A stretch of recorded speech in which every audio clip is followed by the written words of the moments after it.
Boa tarde. Encerrando nossas apresentações nessa semana, hoje domingo, enfocamos a liturgia da célebre passagem da Samaritana do Evangelho de São João, ou de João, como preferem os cristãos reformados ou não católicos. Alguns, né? O Evangelho, ele é meio sui generis, do início ao fim, e tem uma escrita meio quebrada, o que lhe garante certa originalidade do fato, por conta que não é uma história linear, há brechas nos discursos. Jesus está cansado, os discípulos vão caçar, procurar alimentos na cidade e ele descansa no poço de Jacó. E a samaritana chega, ele pede de beber e a samaritana vira de frente já e bate, falando como que ele, um judeu, pede de beber uma samaritana. Como que ela saberia que ele era judeu? Fica no ar essa brecha. Talvez o sotaque, né? Talvez tivesse algum sotaque, alguma vestimenta, né? Que ainda tem sotaque no Nordeste e tudo, né? E antigamente os nordestinos tinham, como o pessoal do interior, em sentido geral, tinha uma vestimenta mais característica nordestino, com aquele chapéu, né? Aquele chapéu de lampião, tudo, né? Era mais característico, mas os nordestinos hoje não se vestem assim. Ainda tem um sotaque, eu não sei, lá não se explica, né? E por não explicar, mostra como era original, mostra que foi uma lembrança, né? Que se fosse algo montado, teria uma história com alguma certa sequência, né? E depois, ao final, tem-se que os discípulos chegam e oferecem de beber, e tem um corte abrupto, fala que a samaritana largou o pote, saiu para a cidade e começou a chamar as pessoas para verem Jesus, né? Falando que ele poderia ser o Messias, que ele conhecia toda a história da vida dela.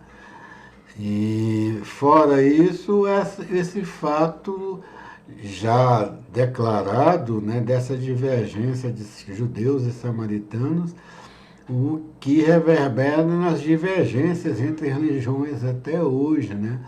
Muitas vezes por questões de detalhe. Lá tem questões de detalhe que parece que falava que se deve adorar a Deus no monte onde ao pé tinha o poço de Jacó. E os judeus falavam que era em Jerusalém. Uma divergência que tem explicação até na leitura avulsa e nos comentários a uma passagem do Gênesis, de quando Jacó conheceu Raquel, a sua esposa, conheceu Rebeca. Rebeca seria sua esposa. Mas não se explica, passa e corta e já passa para outra cena, parece realmente como fatos de uma memória. E depois a célebre passagem que Jesus fala, apesar de reconhecer que os judeus estão certos, mas chegará um momento que nem nesse monte, nem em Jerusalém se deve adorar. Aí dá uma abertura para a questão, os verdadeiros adoradores adorarão em espírito e verdade.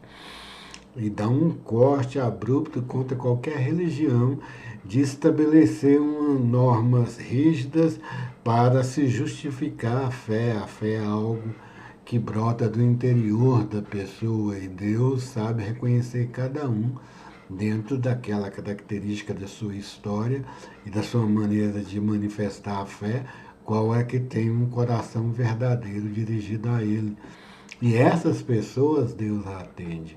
Isso é uma outra grande mensagem, além da questão do preconceito contra a mulher, tudo, ainda mais uma mulher casada 5 vezes, deveria ser bem mal vista, talvez inclusive entre os samaritanos, não seria muito bem visto. Um homem poderia ter e largar várias mulheres, agora uma mulher largar vários homens, como não ficou explicado como que ela perdeu esses 5 maridos, pode ser que tenha ficado viúva, mas não deve ser assim, senão Jesus falava, parece que ou ela foi abandonada, que de mesmo jeito ela dentro da sociedade patriarcal judaica da época, ou mesmo a samaritana, é o pensamento patriarcal geral do poder da Idade Antiga, né, que era dada aos homens, e as mulheres teriam que se sujeitar, isso não só dos judeus, era muito difícil uma mulher dentro da situação ser bem vista, inclusive para se conversar, né, sendo uma pessoa que se quer ser muito religiosa. Então tem vários ângulos de se ver essa passagem, né? E agora, nessa semana do Dia Internacional da Mulher, que é a semana que encerrou, inaugurando um novo, talvez inaugure uma nova maneira de realmente encarar as mulheres e ver os seus corações como pessoa dentro de qualquer outro estigma que a sociedade o queira colocar em cima dela, né? Deus não vai julgar isso. Vai julgar é o coração da pessoa. Ninguém sabe o que levou a pessoa até estar naquela condição, né? Então era isso que o Evangelho queria nos mostrar hoje, para nós revermos antes de tudo, antes de sacrifícios prescritos, antes de tudo, a quaresma é para nós revermos o nosso coração. Isso que o Evangelho de hoje fala, que os oradores e os verdadeiros que praticam o jejum, vem desde Isaías fala isso, né? É aquele que remoe em seu coração e procura novas maneiras de vida, né? De encarar os outros, de encarar a vida em si. Boa tarde, bom resto de domingo a todos.